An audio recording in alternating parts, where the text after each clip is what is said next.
Hello students, welcome to HR technical classes. Friends, UPPCL टीजी2 marathon classes का आज हमारा 9वां पार्ट है, जिसमें हम कि यूपीपीसीएल टीजी2 और यूपीआरबीएनएल टीजी2 में आईटीआई लेवल पे इलेक्ट्रिशियन के लिए जो भी मोस्ट इंपॉर्टेंट क्वेश्चन पूछे जाते हैं उसको आज हम कवर करेंगे 9वें पार्ट में। तो चलिए वीडियो को हम स्टार्ट करते हैं। तो चलिए, आज की हमारी वीडियो का पहला सवाल है कि एक हाइड्रो पावर प्लांट में किस प्रकार का ईंधन प्रयोग किया जाता है।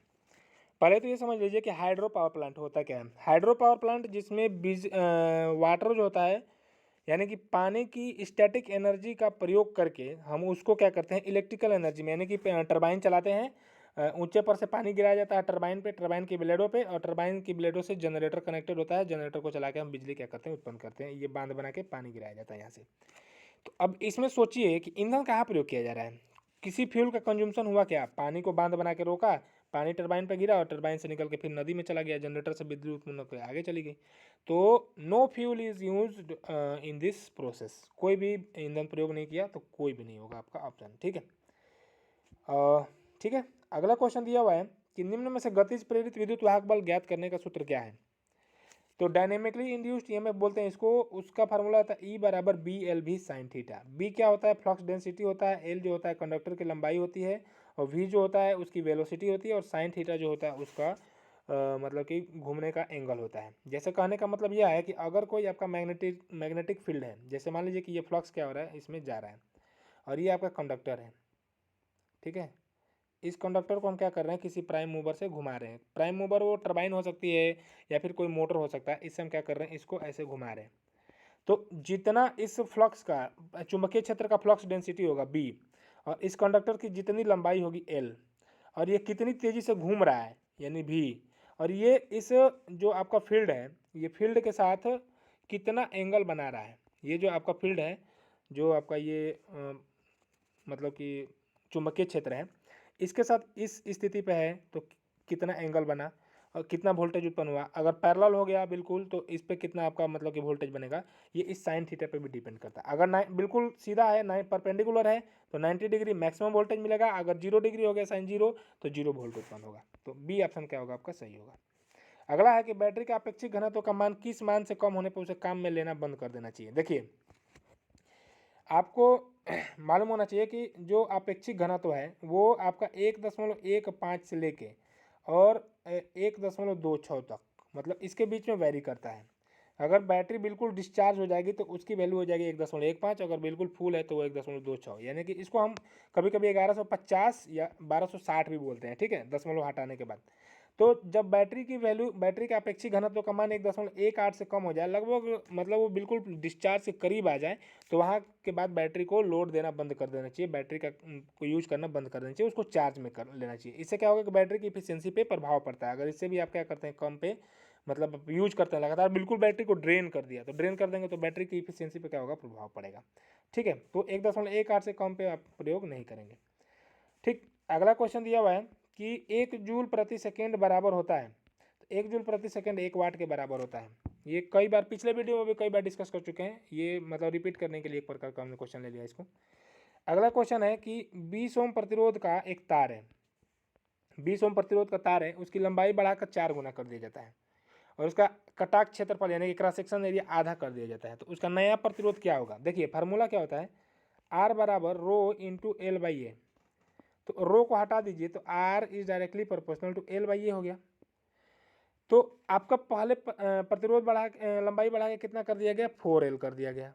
ठीक है, और आपका जो ये है कटाक क्षेत्रफल कितना कर दिया गया, बटा में 1/2 कर दिया गया, यानी कि a/2 कर दिया जाएगा। तो ये 2 क्या हो जाएगा आपका, ऊपर चला जाएगा। ठीक है, तो ये जब ऊपर जाएगा तो कितना वैल्यू हो जाएगा, 8L बटा में ए। एल बटा ए तो पहले था ही, अब 8L बटा ए हो गया, यानी कि पहले के रेजिस्टेंस की तुलना में 8 गुना हो गया। तो पहले कितना था जी, 20 ओम था, तो 20 और 8 गुना कितना हो जाएगा, 160 ओम हो जाएगा। इसमें कुछ नहीं करना है, जो क्वेश्चन दिया है उसकी वैल्यू रख दीजिए, हल कर देंगे, आपका आंसर आ जाएगा। ठीक, अगला क्वेश्चन दिया हुआ है कि निकिल आयरन सेल में आंतरिक प्रतिरोध का मान लेड एसिड सेल के आंतरिक प्रतिरोध से क्या होता है। देखिए, लेड एसिड सेल का प्रतिरोध क्या होता है आपका, कम होता है, किसके तुलना में, निकिल आयरन सेल से। यानी निकिल आयरन सेल का प्रतिरोध जो होता है वो लेड एसिड सेल से क्या होगा, अधिक होगा। ठीक, अरे लेड एसिड सेल जो आपके घरों में प्रयोग किया जाता है, इन्वर्टर वाली जो बैटरी होती है ना, उसी को लेड एसिड सेल बोलते हैं। जो आपका ट्रक वगैरह में गाड़ी उड़ी में जैसे टेम्पू वेम्पू में देखते हैं कभी सेल्फ लेने पे स्टार्ट नहीं होता है, तो वो होता है आपका निकिल आयरन सेल। ठीक है, निकिल आयरन सेल की जो कंस्ट्रक्शन होता है वो थोड़ा रिजिड होता है, जैसे उठा पटक भी, जैसे उबड़ खाबड़ सड़क पर भी चल रहा है तो टूटने फूटने का डर नहीं होगा। और लेड एसिड सेल थोड़ी सी सॉफ्ट होती है, अगर उसको उठा पटक करेंगे तो उसकी बॉडी क्या हो जाती है, डैमेज हो सकती है। तो प्रतिरोध उसका क्या होता है, अधिक होता है लेड एसिड सेल का, सॉरी निकिल आयरन सेल का। ठीक, अगला क्वेश्चन है कि कम्यूटेटर सेगमेंट के बीच प्रयोग किया जाने वाला पदार्थ क्या होता है। देखिए यहाँ पे हमने बनाया हुआ है एक छोटा सा चित्र के माध्यम से आपको समझा रहे हैं। ये आपका कम्यूटेटर का सेगमेंट है। ठीक है, कम्यूटेटर का आपका ये सेगमेंट दिया हुआ है। देखिए ये कम्यूटेटर का सेगमेंट तीर के माध्यम से आप दिखाई दे रहा है, और इसके बीच में जो लाइनें दिख रही है यहाँ पे माइका का क्या किया गया है, इंसुलेशन भरा गया। दो सेगमेंट के बीच में, ये जो दो सेगमेंट है इसके बीच में ये जो भरा गया है इसको हम क्या बोलते हैं, इंसुलेशन, और ये माइका का किया जाता है। ये ध्यान रखिएगा आप, ठीक है, ताकि ये दोनों सेगमेंट आपस में क्या हो, शॉर्ट ना हो। अगला क्वेश्चन है कि लंबी दूरी के लोड को सप्लाई प्रदान करने के लिए किस जनरेटर की अनुशंसा, अनुशंसा मतलब प्रीफरेंस किसको दिया जाता है। तो पहले तो इस ऑप्शन को समझ लीजिए। डीसी शंट जो होता है वो स्थिर वोल्टेज देता है। लेवल कंपाउंड जनरेटर, जो जनरेटर होते हैं उसके टर्मिनल पे यहाँ पे कितना वोल्टेज मिल रहा है उसके हिसाब से उसको कई भागों में बांटते हैं। लेवल कंपाउंड और फ्लैट कंपाउंड एक ही जनरेटर को बोलते हैं। यहाँ पे मान लो अगर 200 वोल्ट जनरेट हुआ और यहाँ पे 200 ही मिल रहा है तो उसको बोलते हैं लेवल कंपाउंड या फ्लैट कंपाउंड। और अगर यहाँ 200 वोल्ट जनरेट हो रहा है और यहाँ 200 मतलब 10 मिल रहा है तो उसको हम क्या बोलते हैं, ओवर कंपाउंड। तो लंबी दूरी तक अगर है तो लंबी दूरी तक के लिए हम क्या करते हैं, ओवर कंपाउंड जनरेटर का प्रयोग करते हैं, ताकि अगर कुछ वोल्टेज ड्रॉप वगैरह रास्ते में मतलब कि लाइनों के लॉस के कारण हो भी गया तो यहाँ हमको लगभग जितना वोल्टेज ड्रॉप हुआ है उतना लगभग लगभग क्या हो जाएगा, हमको मिल जाएगा। ठीक है, ओके। अगला क्वेश्चन दिया हुआ है कि किसी डीसी मोटर से प्राप्त बैक ईएमएफ किस समीकरण से ज्ञात किया जाता है। तो आपको ध्यान रखिएगा, किसी भी डीसी मोटर से प्राप्त बैक ईएमएफ ज्ञात करने के लिए ईबी बराबर फार्मूला होता है V माइनस IA RA। ठीक है, देखिए ये आपका रेजिस्टेंस हो गया आर्मेचर का, और इसमें जाने वाली धारा क्या हो गई, IA हो गई। तो यहाँ पे जो वोल्टेज हमने दिया है तो ये टोटल का टोटल वोल्टेज यहाँ तो मिल नहीं जाएगा, रास्ते में कुछ ड्रॉप होगा, इसके रेजिस्टेंस के कारण ड्रॉप होगा, आर्मेचर के रेजिस्टेंस के कारण कुछ ड्रॉप होगा। तो इसको घटाने के बाद ही इसमें जो वोल्टेज जनरेट होता है उसको ईबी बोला जाता है। तो ईबी बराबर फार्मूला होता है V minus IA RA। IA RA जो होता है वो आर्मेचर का ड्रॉप होता है। ठीक, अगला क्वेश्चन है कि आर्मेचर प्रतिक्रिया के विक्षोभ प्रभाव में किसकी स्थिति बदलती है।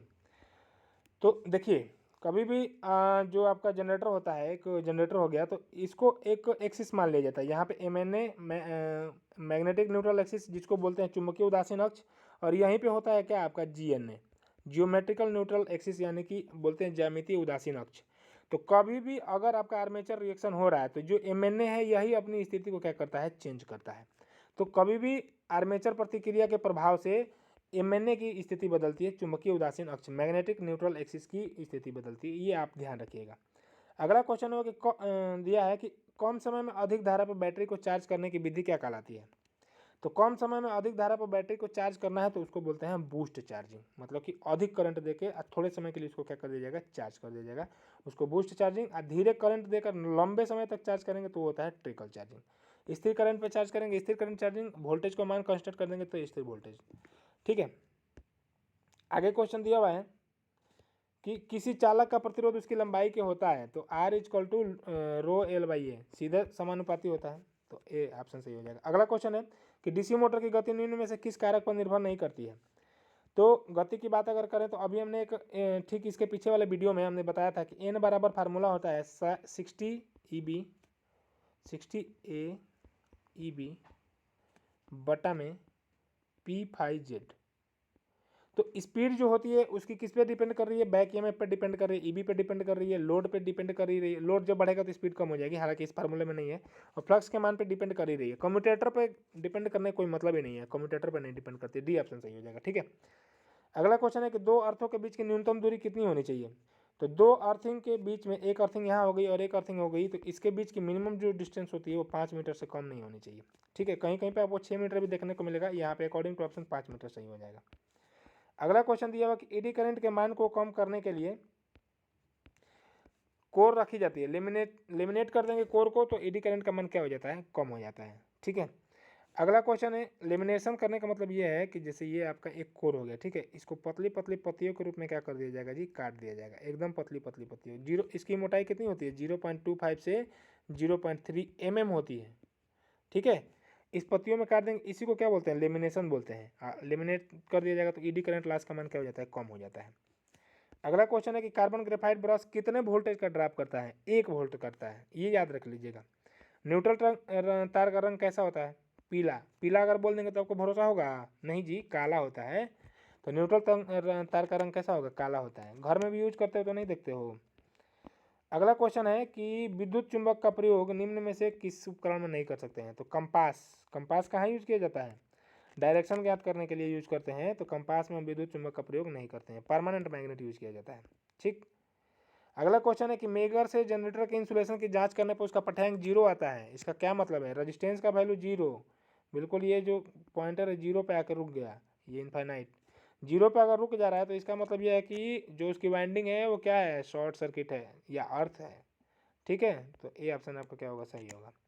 अगला क्वेश्चन है कि भारतीय विद्युत के नियम के अनुसार लाइट एंड फैन सर्किट में अधिकतम कितने बिंदु हो सकते हैं, तो ध्यान रखिएगा 10 पॉइंट और 800 वाट लोड, एक सर्किट में 10 पॉइंट और 800 वाट लोड हो सकते हैं, ठीक। अगला क्वेश्चन दिया हुआ है आपका कि एक 5 हार्स पावर की मोटर कितने ब्रिटिश वाट की होगी, तो 1 HP बराबर होता है 746 वाट, 746 वाट। तो 746 में 5 से गुणा करा दीजिए, 3730 वाट आ जाएगा, ठीक है, कोई डाउट ही नहीं है इसमें। अगला क्वेश्चन दिया हुआ है कि निम्न में से डीसी जनरेटर का भाग नहीं है। देखिए डीसी जनरेटर में ध्रुव कोर होता है, योक होता है और फैन भी होता है उसको ठंडा करने के लिए, लेकिन स्लिप रिंग नहीं होता है, क्योंकि ये एसी मशीन नहीं है। जिस भी मशीन में स्लिप रिंग लगा होता है तो वो एसी मशीन होती है, तो डीसी जनरेटर में स्लिप रिंग का कोई काम नहीं होता है।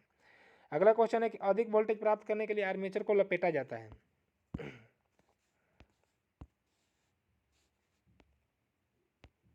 ठीक। अधिक वोल्टेज प्राप्त करने के लिए आर्मेचर को किस वाइंडिंग में लपेटा जाता है, तो वेव वाइंडिंग में लपेटा जाता है, ठीक है। एक ध्यान रखिएगा, LAP ये लैप वाइंडिंग होती है। इसका एक ट्रिक बता रहे हैं, ए बराबर क्या होता है, पी होता है, यानी कि उसमें आर्मेचर पथों की संख्या पोलों की संख्या के बराबर होती है, और एल माने क्या, लो, या लो वोल्टेज वाइंडिंग होती है। ए बराबर पी होता है और ये लो वोल्टेज वाइंडिंग होती है, इसको ध्यान रखिएगा, ठीक।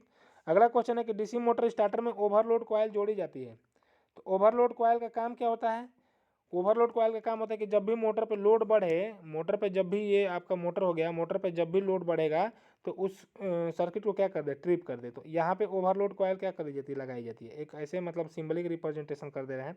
तो जब भी यहाँ पे लोड बढ़ेगा तो मेन सप्लाई से धारा खींची जाएगी, और मेन सप्लाई जब इस ओवरलोड कॉइल से होकर जाएगी तो ये सर्किट को क्या कर देता है, ट्रिप कर देता है।